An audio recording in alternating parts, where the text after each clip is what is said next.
Brought to you by TechnoSpark 20 series smartphones. I'm superhuman. हमारा मुकाबला खुद से है। हम जितनी मेहनत करेंगे उतना हमारा चुनाव 70 से ऊपर को बढ़ेगा। बीजेपी से नहीं है आप? मैं फिर कह रहा हूँ ना, बीजेपी ने जितना जनता का इलाज किया ना, जनता खुद देख रही है। कुछ नहीं है उनके पास बताने के लिए कि हमने क्या किया। बस ये बताने के लिए कि 4 किलो राशन दिया। अगर आजादी के 75 साल बाद भी और इतने बड़े बड़े दावे करने वाले प्राइम मिनिस्टर जो कहते थे 2 करोड़ रोजगार दूंगा, किसानों की आय दुगनी कर दूंगा, काला धन लाऊंगा, 15 लाख रुपए दूंगा, अगर वो ये कह दें कि नोटबंदी करके कमर तोड़ दूंगा, किसी कमर तोड़ दी? 2000 का नोट ही बंद कर दिया आपने। तो इसका मतलब हमारे मरने जीने से किसी को फर्क नहीं पड़ता। तो जब मेरे जैसे व्यक्ति के लिए नहीं बोलेंगे तो फिर किसके लिए बोलेंगे? तो हमारा जो वर्कर है वो 24 घंटे 7 दिन समाज के लिए रक्षक खड़ा रहता है। जनता कोई गुलाम थोड़ा ही है, जनता किसी के अधीन नहीं है। और लोकतंत्र में जनता मालिक होती है। जनता तय करेगी कौन आगे बढ़ेगा, और जनता जिसके साथ खड़ी वही आगे बढ़ेगा। और जो आगे बढ़ेगा वो उस पर ताकत आएगी तो उस लोगों की सेवा भी करेगा। उनकी और गिरीश चंद यहाँ चले क्यों नहीं दिए उनके पार्टी ने टिकट? क्योंकि वो जनता के बीच गए नहीं, और जनता कह रही अच्छा आ जाओ, ढूंढ रही है जनता उनको। तो अभी एक बार वाला रिकॉर्ड तोड़ेंगे कि एक बार? हम तो सारे रिकॉर्ड तोड़ देंगे। हम तो किसान के बेटे हैं भाई, प्राइमरी स्कूल के मास्टर के। हम सारे रिकॉर्ड तोड़ने के लिए तो आए हम। पश्चिमी उत्तर प्रदेश के पहले फेज के चुनाव में सबसे अहम अगर कोई सीट है तो वो नगीना की सीट मानी जा रही है, क्योंकि चंद्रशेखर आजाद खुद यहां से चुनाव लड़ रहे हैं अपनी पार्टी से। स्वागत है चंद्रशेखर जी। धन्यवाद। मैं देख रहा था आपकी मीटिंग में, आप छोटी छोटी मीटिंग्स, जातियों की मीटिंग्स, बिरादरियों की मीटिंग ऐसे कर रहे हैं और लोगों को जगा रहे हैं। नगीना की सीट कितनी इंपॉर्टेंट है और आपकी इस मीटिंग से आपको कितना सपोर्ट मिल रहा है? देखिए ऐसा है, चुनाव में तो एक आदमी भी जरूरी होता है, और जिस आदमी को फ्री में कुछ मिल जाए वो व्यक्ति कदर ही नहीं जानता। यहाँ तो हमारे परिवार में कोई राजनीतिक व्यक्ति नहीं हुआ। मेरे पिताजी प्राइमरी स्कूल में मास्टर थे और माँ मेरी हाउसवाइफ थी। हमारे यहाँ कोई बड़ा चुनाव किसी परिवार के व्यक्ति ने लड़ा। मैं पहला आदमी हूँ जो राजनीति में हूँ। तो मैं लोगों की कदर समझता हूँ। मैं जानता हूँ, हमारे कहावत है, गरीब के घर अगर कोई अमीर पैसे वाला आ जाए, मजबूत आदमी, तो वो चद्दर नहीं बिछाता है और अपनी औकात से बढ़ के काम करता है, जिससे कि उस अमीर आदमी को ये ना महसूस हो कि मेरा अपमान हो रहा है या भाई मेरी कदर नहीं हुई। तो हम तो गाँव के रहने वाले किसान परिवार से आते हैं। हमने तो बचपन से संघर्ष देखा है, आज भी हम संघर्ष कर रहे हैं। हम गांव में जाते हैं, छोटी छोटी मीटिंग इसलिए करते हैं क्योंकि मेहनत मजदूरी करके लोग अपना घर चला रहे हैं। बड़ी रैली करेंगे, समय जाएगा, साधन लगेंगे, सब चीज़ें, इतने साधन भी हमारे पास नहीं है। तो छोटी मीटिंग करके गाँव में जाके भाईचारा पैदा करते हैं, लोगों को जगाते हैं। जब लोगों में भाईचारा पैदा हो जाएगा और लोगों का विश्वास अपने प्रत्याशी के प्रति और उस विचार के प्रति बन जाएगा जिस विचार के लिए हम लोग लड़ रहे हैं, तो उनके समर्थन थे। क्योंकि लोकतंत्र में तो जनता जिसके साथ होती है वही ताकतवर होता है, वही आगे बढ़ता है। तो जब उनका समर्थन और आशीर्वाद मिल जाता है तो फिर कोई आगे बढ़ने रोक नहीं सकता। तो आज स्थिति ऐसी है कि 70% में हम हैं और 30% में सब है, और आप देखना आगे आगे बढ़ेगा, कम नहीं होगा। 70% में आप हैं, लेकिन आपका मुकाबला किससे है? मैं सुन रहा था आप कह रहे हैं कि आपका मुकाबला एक ही आदमी से, तो क्या आमने सामने की लड़ाई? हमारा मुकाबला खुद से है। हम जितनी मेहनत करेंगे उतना हमारा चुनाव 70 से ऊपर को बढ़ेगा। बीजेपी से नहीं है आपका? मैं फिर कह रहा हूँ ना, बीजेपी ने जितना जनता का इलाज किया ना, जनता खुद देख रही है। कुछ नहीं है उनके पास बताने के लिए कि हमने क्या किया। बस ये बताने के लिए कि 4 किलो राशन दिया। अगर आजादी के 75 साल बाद भी और इतने बड़े बड़े दावे करने वाले प्राइम मिनिस्टर जो कहते थे 2 करोड़ रोजगार दूंगा, किसानों की आय दुगनी कर दूंगा, काला धन लाऊंगा, 15 लाख रुपए दूंगा, अगर वो ये कह दें कि नोटबंदी करके कमर तोड़ दूंगा, किसी कमर तोड़ दी? 2000 का नोट ही बंद कर दिया आपने। जो इतनी बड़ी बड़ी बातें करते हैं वो प्राइम मिनिस्टर अब ये कहने लगे कि मैं 80 करोड़ लोगों को सस्ता राशन दे रहा हूँ, यानी कि 80 करोड़ लोग हैंड टू माउथ है देश में। ये हमें मिला है आजादी के बाद अब तक। तो इसलिए मैं आपसे कह रहा हूँ, उनके जनता वोट उनके पास कभी था ही नहीं। वो तो धार्मिक आधार पर बंटवारा करके वोट लेते हैं। अब लोग समझदार हो गए, उनको 10 साल मौका दे दिया। अब लोगों ने देख लिया भाई ये तो कुछ करते ही नहीं, सिर्फ चुनाव के समय आके धार्मिक बातें करते हैं, धर्म की बात करते हैं। वो ऐसा समझते हैं जैसे धर्म के ठेकेदार वही हो और धर्म को वही लेके आया हूँ, इससे पहले धर्म था ही नहीं। ठीक है, इसलिए मैं आपसे कह रहा हूँ जनता समझदार होगी, उनके पास कुछ है ही नहीं। लेकिन आप तो अकेले हैं, आप किसी पार्टी के साथ नहीं हैं, आप किसी दल के साथ नहीं हैं, तो अकेला चंद्रशेखर आजाद एक सीट लड़ रहा है, तो एक सीट लड़ के आप बीजेपी को कैसे चुनौती दे रहे हैं? एक सीट तो ठीक है, लेकिन आप बीजेपी को कैसे चुनौती दे रहे हैं? जहां हम लड़ रहे हैं वहीं चुनौती दे रहे हैं। और अकेले तो बाबा साहब अम्बेडकर भी थे। बताओ, इतने करोड़ों लोगों की जिंदगी में बदलाव किया नहीं किया? बाबा साहब अम्बेडकर अकेले थे कॉन्स्टिट्यूशन असेंबली में। वोट के लिए भी लोग तैयार नहीं थे कि सबको वोट का अधिकार मिल जाए, तो भी बाबा साहब ने अपने ज्ञान, अपने बुद्धि के दम पे, विचार की शक्ति से और लोगों को तर्क के आधार पर लोगों को सहमत किया कि भाई जिनकी इतनी संख्या वाली उनकी इतनी हिस्सेदारी होनी चाहिए। बाबा साहब अम्बेडकर थे तो सबको पढ़ने का, आगे बढ़ने का, रोजगार करने का। आज पाल प्रजापति, सैनी, कश्यप मौर्य, साक्यबिंद, केवट मल्ला, विश्वकर्मा, सेन, राजभर, इनके बच्चों को अगर कुर्सी बैठने का अधिकार मिला है तो संविधान की वजह से मिला है। और अगर ये संविधान नहीं हुआ, जैसे भाजपा के लोग नेता कह रहे हैं, राजस्थान वाले बोले और वो हेगड़े साहब भी बोले कि भाई हम संविधान बदल देंगे, तो इसका मतलब वो संविधान नहीं, लोगों पे जो अधिकार है उनको बदलना चाहते हैं। नहीं, लेकिन आपने जितनी जातियों के नाम ले लिए, पश्चिमी उत्तर प्रदेश से लेकर देख लें तो सब बीजेपी के साथ खड़ी हैं। जबरदस्ती खड़ी करवा रहे हो आप। मैं नहीं खड़ा करवा रहा, कौन डेटा कहता कहता है। आप ये देखो, ये पूरा पाल प्रजापति सैनी समाज है, आप बताओ कहाँ खड़ा है ये? और ये पढ़े लिखे लोग हैं जो बेचारा सुबह मेहनत मजदूरी कर, जैसे हमारी जिंदगी बना दी है ना कि हम मेहनत मजदूरी करेंगे और शाम में आके थका के घर पड़ के सो जाएंगे, हमें पता नहीं देश दुनिया में क्या चल रहा है। ये क्यों नहीं बताते कितना कर्ज है हमारे ऊपर, देश के ऊपर? ये क्यों नहीं बताते कि सारे सरकारी डिपार्टमेंट बेच बेच के अडानी अंबानी को सौंप दिए, आने वाले कल में कोई सरकारी नौकरी बचेगी नहीं। पहले आर्मी में जाते थे लोग, पुलिस में जाते थे, कहाँ आर्मी? अग्निवीर हो गया, कोई जाने को राजी नहीं। पुलिस की भर्ती पेपर लीक हो गया, ये भी तो जनता देख रही है किस तरह उनके सपनों को कुचला जा रहा है। माँ बाप एक एक पैसा लगा के बच्चे को पढ़ा रहे हैं और फिर बच्चे जो है नाकाम होकर घर घूम रहे हैं। तो लोगों को तकलीफ है। एक सवाल मेरा सबसे बड़ा ये है जो मैं आपके जरिए रखना चाहता हूँ देश के सामने, बहुत बड़ा प्लेटफॉर्म है आपका। नेता हमसे बहुत अच्छे अच्छे वादे करते हैं और कहते हैं हम जनता के लिए बहुत सुख सुविधा की व्यवस्था कर रहे हैं, हम बड़े हॉस्पिटल बना रहे हैं, हम बड़े कॉलेज यूनिवर्सिटियां बना रहे हैं, फिर अपने बच्चों को विदेश पर क्यों पढ़ने भेजते हैं? अपने बच्चों को उन स्कूलों में क्यों नहीं पढ़ाते? क्या तो वो वहां पढ़ाई अच्छी नहीं हो रही है, या फिर आप झूठ बोल रहे हैं? आप बड़े बड़े हॉस्पिटल बनाते हैं, अपना का इलाज कराते हैं प्राइवेट में और गरीबों को कहते हैं सरकारी अस्पताल में जाओ, तो वहां अगर सुविधाएं होती तो अपना भी कराते ना। तो ये जो चोर बाजार चल रही है ना, हम टैक्स देते हैं सब लोग और हमारे टैक्स का पैसा अमीरों के काम नहीं आएगा, गरीबों के काम आएगा। इस बात की तैयारी हम लोगों ने यहाँ नगीना लोकसभा में कर ली है। हमारे टैक्स का पैसा हमारे ऊपर लगेगा। यहाँ बाढ़ की समस्या है, खो की समस्या, किसानों की फसल को बर्बाद हो जाती है पूरी बाढ़ आने पे।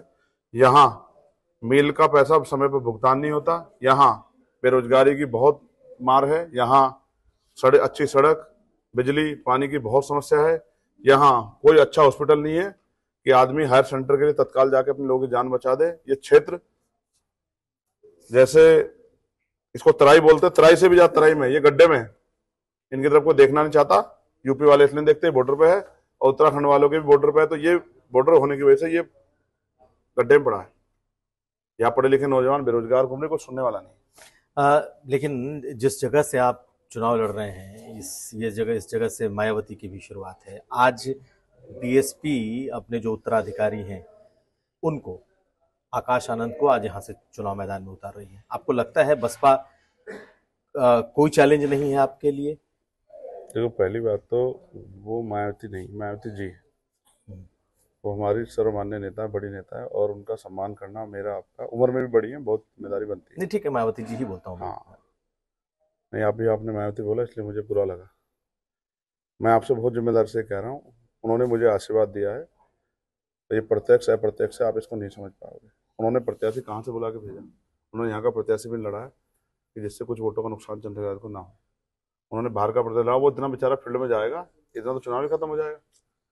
और अगर आकाश, मेरे छोटे भाई आज आ भी रहे हैं तो आप देखना, वो इसलिए आ रहे हैं कि जब वो चुनाव लड़ा रहे हैं तो उनको आना है, तो लोग ये ना सोचे कि भाई चंद्रशेखर की सीधी मदद कर रहे हैं, तो वो आएंगे और बात करके चले जाएंगे।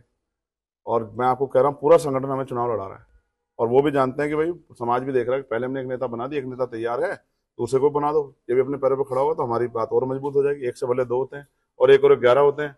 अभी बहन जी है और दूसरा चंद्रशेखर भी खड़ा होगा भतीजे के रूप में, तो 2 हो जाएंगे, तो ये हमारी सारी लड़ाई को आसान कर देंगे। तो आप ये कह रहे हैं कि बहन जी आपको परोक्ष तौर से आपको मदद कर रही हैं, आपको उन्होंने खड़ा किया है, आप उनके कैंडिडेट? प्रत्याशी भी इतने दिन बाद उन्होंने घोषित किया जब आधा चुनाव खत्म हो गया था।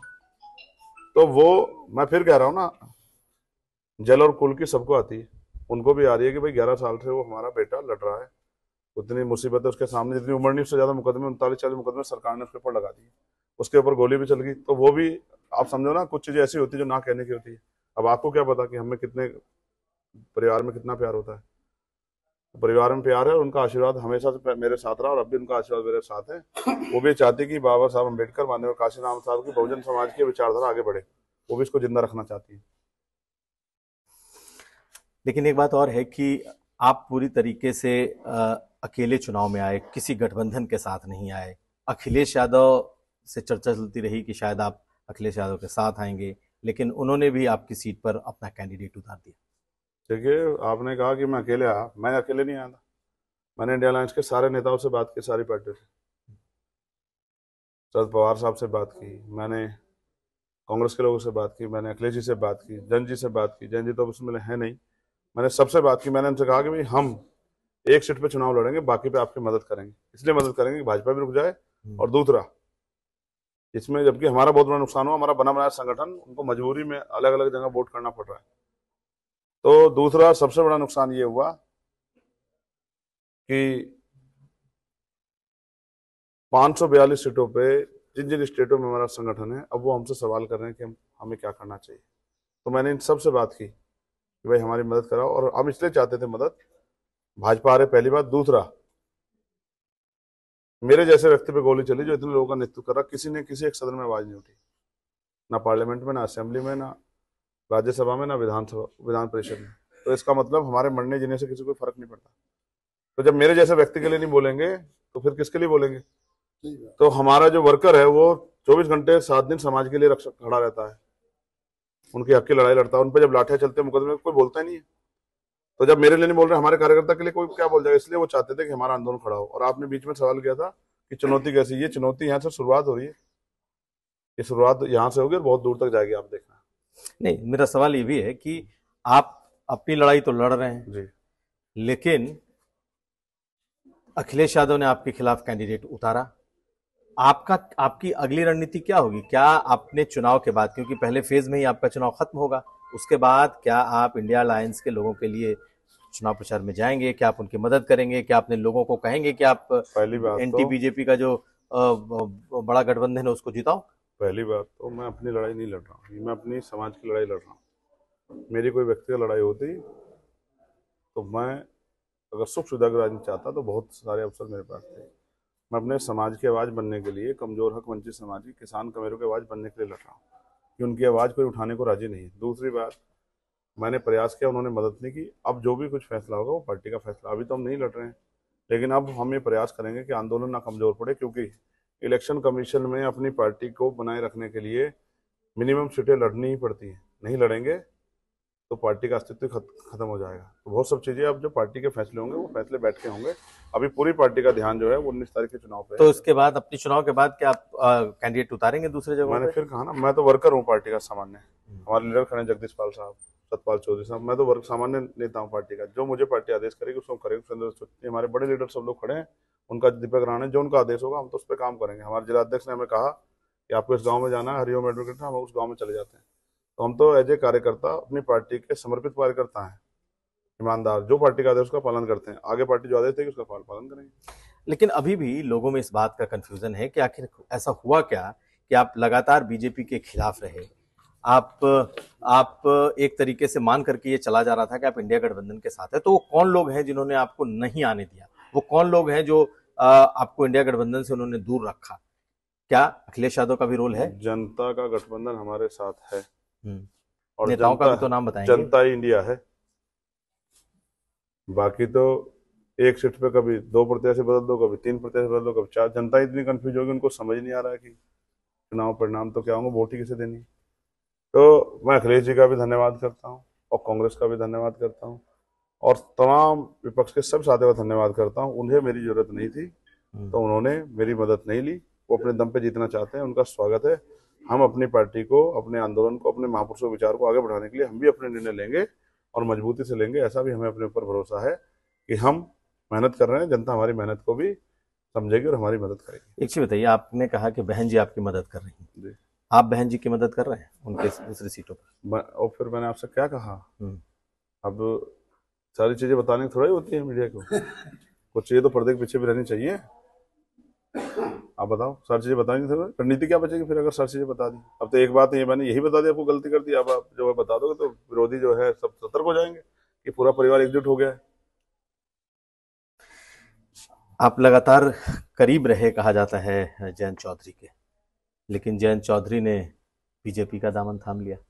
ठीक है, तो आपको लगता है कि जो लोग साथ साथ रास्ते में चल रहे हैं अचानक से छोड़ करके बीजेपी चले जाते हैं? उनकी अपनी इच्छा है, इसमें मैं क्या कर सकता हूँ भाई। आज आप जिस चैनल में, अगर कल आप इसे छोड़ किसी दूसरे चैनल में चले जाओ तो भाई ये तो आपका निर्णय होगा, नहीं होगा। इसमें कुमार साहब मेरा क्या हो सकता है? देखो, जैन जी अच्छे आदमी है, एक बड़े परिवार से आते हैं, उस परिवार ने बहुत दिन सेवा की है। चौधरी चरण सिंह जी को मैं अपना नेता मानता हूँ। उसका कारण है उनकी वैचारिक शक्ति की वजह से, उनके संकल्प की वजह से और उनकी ईमानदारी की वजह से। और चौधरी अजीत सिंह जी की मैंने मदद की थी कैराना उपचुनाव में, उनके प्रत्याशी को हमने जिताने का काम किया था। गलती की है उन्होंने, आपको लगता है उन्होंने गलती की है भाजपा में जाके? नहीं, मैं फिर कह रहा हूँ, क्या परिस्थिति रहेंगी बेहतर जानते हैं। जिसके ऊपर बीतती है उसको पता होता है कि उसको क्या महसूस होता है उसको। जैसे आपने कहा कि भाई इन्होंने आपकी मदद की, भाई ठीक है, नहीं मदद की तो जनता करेगी ना मदद। आप जनता के गुलाम थोड़ा ही है, जनता किसी के अधीन नहीं है। और लोकतंत्र में जनता मालिक होती है, जनता तय करेगी कौन आगे बढ़ेगा, और जनता जिसके साथ खड़ी वही आगे बढ़ेगा। और जो आगे बढ़ेगा वो उस पर ताकत आएगी तो उस लोगों की सेवा भी करेगा।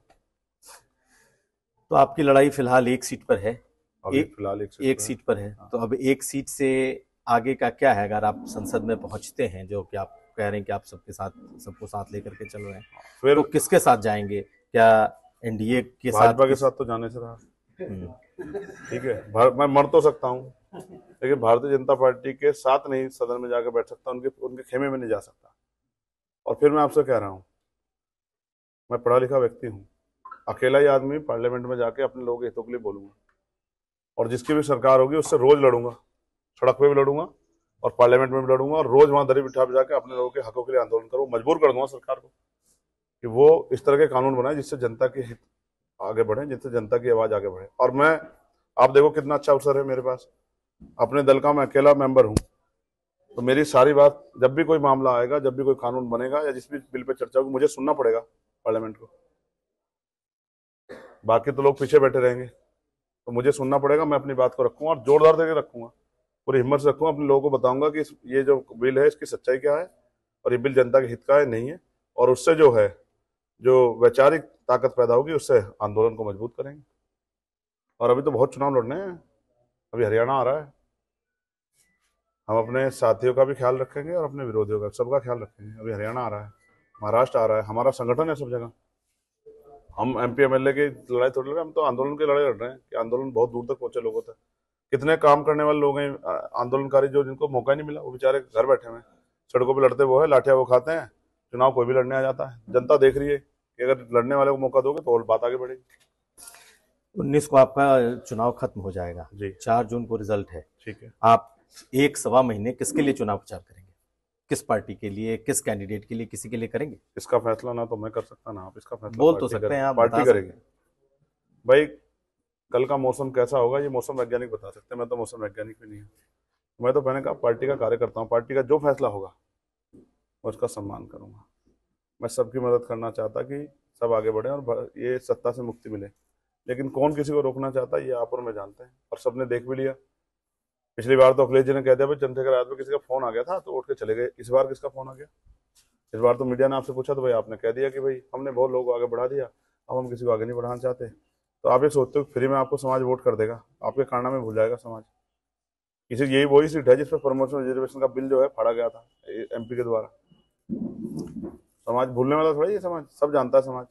हम तो कोशिश कर रहे थे, सब लोग एकजुट रहे, और हम तो अब भी कोशिश कर रहे हैं कि भाई आपने बुरा कर दिया, हमारा कोई बात नहीं, हम आपको कह रहे हैं, हम आपके लिए मंगल कामना करते हैं। हम संतों गुरुओं महापुरुषों को मानने वाले लोग हैं कि भाई आपका भला हो। हम तो नहीं, लेकिन एक सवाल तो उठता है ना हमेशा कि भाई आपने कोशिश की अखिलेश यादव के साथ जाने की या फिर उनकी मदद लेने की या उनको मदद करने की। आपकी और अखिलेश यादव के बीच ऐसी कौन सी बात रही कि अलग अलग लड़ रहे हैं, ना वो आपको सपोर्ट कर रहे हैं, यहाँ तक कि कैंडिडेट भी उन्होंने आपके खिलाफ उतार दिया? कौन सी ऐसी बात रही? उन्होंने भी अच्छा किया, कैंडिडेट इतनी दूर का लाके उतारा, लोग कह रहे हैं भाई तेरा करेंगे क्या हम। यानी वो भी मदद कर रहे हैं आपकी? अब समझ रहे हो ना, मैं आपको फिर कह रहा हूँ, उनकी मजबूरी रही होगी कैंडिडेट उतारना बेचारों की। ये सीधे भी तो मदद कर सकते थे, कैंडिडेट ना देते? क्या पता, फिर आप लोग ये बहन जी की बात तो समझ में आती है कि चलो एक उन्होंने, वो भी तो भाई हैं, वो कौन सा गैर है मुझसे? मैंने उनकी मदद नहीं की क्या? रामपुर में मदद की उनकी खतौली मदद की, मैनपुरी में मदद की, घोसी मदद की, मैंने क्या उनकी मदद नहीं की? तो अभी तो उनके सारे सीट बचे हैं, करेंगे मदद? मैंने क्या कहा आपसे? वो भी मदद कर रहे, तब उन्होंने इतनी दूर का प्रत्याशी उतारा जो जिसे बेचारे को लोग जानते ही नहीं, उसका भी भला हो, प्रत्याशी का भी और उनका भी। अब देखो ये पैसे वालों का समय खत्म हो गया राजनीति करने का। बीजेपी किसी पैसे वाले को राजनीति नहीं करने दे रही है। जिस पर उद्योग है, जिस पर व्यापार है, जिस पर पैसा, बीजेपी उसको छापा लगा के अंदर भेज दे रही है। और बहुत बढ़िया वॉशिंग मशीन है उनके पास। आप देखो chief minister, sitting chief minister भेज दिया उन्होंने जेल। तो सबकी समझ में आ गया कि राजनीति कौन कर रहा है। जनता भी जानती है कि वही कर सकता है, इसमें खोने कुछ ना हो। तो ना तो सीबीआई इनकम टैक्स कुछ बिगाड़ सकती, ना झूठे मुकदमे जेल। सबसे लड़ेंगे, लेकिन देश बचाने के लिए लड़ेंगे। और ये कोई अलायंस देशदास बचाने के लिए नहीं लड़ रहा है, ये अपनी पार्टी को बचाने के लिए लड़ रहे हैं। अगर ये बचाने के लिए लड़ रहे हो तो सबको साथ लेके चलते। जिस तरह से सबको अलग हटा रहे हैं, ये इनको जो है ना, जनता इनको बताएगी समय आने पे कि जनता समझदार है। चलिए, अब आखिरी सवाल है। आपसे और मुझसे गांव में प्रधानी का चुनाव होता है, जितने प्रत्याशी, जनता सबको कहती है कि आपके साथ है, आपके साथ है, आपके साथ है। और जब चुनाव आता पता लगता घर के वोट नहीं मिले प्रत्याशी को। और यही हाल होंगे, आप यहाँ देख रहे ना। ये गांव देहात है, यहाँ दूध का जलावा छाछ भी फूक फूक के पीता है। 3 मेंबर ऑफ पार्लियामेंट बना दे अलग अलग पार्टियों के, कभी एक पार्टी का दूसरा नहीं बना। पहला समाजवादी का, फिर भाजपा का, और तीसरा बसपा आरएलडी समाजवादी अलायंस का। तो तीनों को आजमा के देख लिया। आप गांव में जाते कहते वो देखो तीनों ही नहीं मिलते बेचारे, तीनों लड़ नहीं रहे इस बार। यशवीर सिंह नहीं लड़ रहे हैं, यशवंत सिंह नहीं लड़ रहे हैं उनकी, और गिरिश्चंद जी यहाँ चले गए। क्यों नहीं दी उनकी पार्टी में टिकट? क्योंकि वो जनता के बीच गए नहीं, और जनता कह रही अच्छा आ जाओ, ढूंढ रही है जनता उनको। तो अभी एक बार वाला रिकॉर्ड तोड़ेंगे कि एक बार हम तो सारे रिकॉर्ड तोड़ देंगे। हम तो किसान के बेटे हैं भाई, प्राइमरी स्कूल के मास्टर के। हम सारे रिकॉर्ड तोड़ने के लिए तो आए। हमसे ज्यादा किसी मुकदमे होता आप बता दो आज के नेताओं पे, और वो भी समाज हित के, प्रॉपर्टी के नहीं, पैसे के नहीं, किसी उद्योग व्यापार पे छापे के नहीं, सारे जनता के हितों के मुकदमे हैं। किसी बहन बेटी के सम्मान में लड़ते, किसानों के सम्मान में लड़ते, पहलवानों के सम्मान में लड़ते। पहलवान बेटे को जब हमला हुआ उनको अपमानित किया गया, जी जान लगा दिया हमने। किसानों के आंदोलन लड़ते हुए, 69 शिक्षक भर्ती के लड़ते हुए, पुलिस की भर्ती में जो घोटाले हुए उसको लड़ते हुए, दिल्ली में गुरुघर तोड़ दिया उसको लड़ते हुए। जब एनआरसी का आंदोलन, अकेला चंद्रशेखर खड़ा था जामा मस्जिद पे, ये बताने के लिए देश के मुसलमानों घबराना मत, चंद्रशेखर आपके साथ है, तो मजबूत संगठन लेके घबराना मत, सब एकजुट रहो, देश सबका है, सबका खून शामिल है इस मिट्टी में, कोई अपने आप को मालिक ना समझे। ये लोकतंत्र है, जनता इसके साथ होती है। हमने भाजपा को इतने बुरे हाल में देखा 2-2 सीटों पे। अब आप समझो, अब सत्ता में तो चले जाएंगे। पुरानी पेंशन में बताओ भाजपा क्या कह रही है, पूछ के देखो उनसे, उन नेताओं से कि पुरानी पेंशन बहाल करेगी नहीं करेगी। और जिस तरह से सरकार डिमांड मेरी आरक्षण बचेगा नहीं बचेगा, तो जनता सब समझ रही है। चलिए, एक सवाल और आखिर में जी। आप पर खतरा हमेशा मंडराता रहा, आप पर गोलियां चली, आपने बार बार सुरक्षा की मांग की, और अब आपको सुरक्षा दे दी गई है। आपको अब आप सुरक्षित महसूस करते हैं? 2 दिन पहले फिर से मुझे धमकी दी गई। बुरा यह है कि आज तक ने उसको सीरियसली नहीं लिया। अगर यूपी तक उसको सीरियसली लेके खबर रहता तो शायद सरकार पर दबाव पड़ता। क्या है बताइए? अब तो लाइव, अब तो का सीधा जाएगा। मैं आपको दिखा दूंगा। अभी 2 दिन पहले एक 16 मिनट की ऑडियो, जिसमें एक शख्स ये जाति शब्द भी कह रहा है बाबा साहब को भी और मुझे भी, काशीराम साहब को भी, और वो कह रहा है कि पिछली बार तो बच गया था, मारने वाला मेरी मौसी का लड़का था, और अब की बार बचेगा नहीं, अब की बार छोड़ेंगे किसी कीमत पे। और मैंने सारी चीजें सरकार को भी दी, पुलिस को भी दी, लेकिन सरकार और पुलिस मुझसे कितना प्यार करती है जानते हैं। ये कंडीशनल है कि इलेक्शन तक आपको सुरक्षा दे रहे हैं, क्योंकि, और सुरक्षा क्यों दी ये भी आप जानते हैं, क्योंकि आईबी की रिपोर्ट है कि चंद्रशेखर की हत्या की जा सकती है। तो मेरे लोगों में एक तो लॉ एंड ऑर्डर ना खराब हो, और दूसरा मेरे लोगों में कोई नकारात्मक निराशा ना जाए सरकार, इसलिए सरकार ने डर के ये काम किया है। और मुझे, मेरी सुरक्षा तो कुदरत कर रही है। मैं तो गोली से बच गया, 4 गोली मेरे ऊपर चली। अब बताओ सुरक्षा किसको मिलनी चाहिए? उसको जिसको कोई कुछ नहीं कह रहा है, जिसको कोई खतरा नहीं है, उसको जिसको खतरा है। आप बताओ। नहीं, ठीक है, जिसको खतरा है उसको मिलनी चाहिए। गोली किसके ऊपर चली? तो विपक्ष, अरे तो खुश होना चाहिए कि एक काम करने वाले मेहनती आदमी को, लोगों की आवाज उठाने वाले को सुरक्षा मिली। इस पर तो लोगों को खुश होना चाहिए था, लेकिन कुछ लोगों को तो इस पर तकलीफ हुई। वो तो मेरे मरने का इंतजार कर रहे हैं, लेकिन उनको बहुत इंतजार करना पड़ेगा। अभी नहीं मरने वाला मैं। अभी तो मुझे अपने लोगों के आंसू पूछने हैं, गरीबों के घरों पे जिनके टूटे मकान है उनके पक्के मकान बनवाने हैं, उन बच्चों को भाइयों को रोजगार देना है। आपको चुनाव तक के लिए सुरक्षा दे रखा है, कंडीशनल है, लेटर आया मेरे पास, और मैंने मना कर दिया था कि चाहिए नहीं। तो फिर उन्होंने मुझे दिखाया कि ये है, ये सब भविष्य खतरों का होगा, आप कुछ भी होगा आप जिम्मेदार होंगे, हम नहीं होंगे, अब पहले बता रहे हैं। ठीक है, मैं तो आपसे फिर ये कह रहा हूँ ना, अभी तो मुझे मेरी बहनों के आंसू पूछने, अपनी माओ के, अपने भाइयों को रोजगार देने, गरीबी बेबसी के खिलाफ लड़ना है, इनके सम्मान की रक्षा करनी है। जाति के आधार पर जो दलित पिछड़े वर्ग के लोग अपमानित किया जाए, इसे बंद करना है, जाति विहीन समाज बनाना है।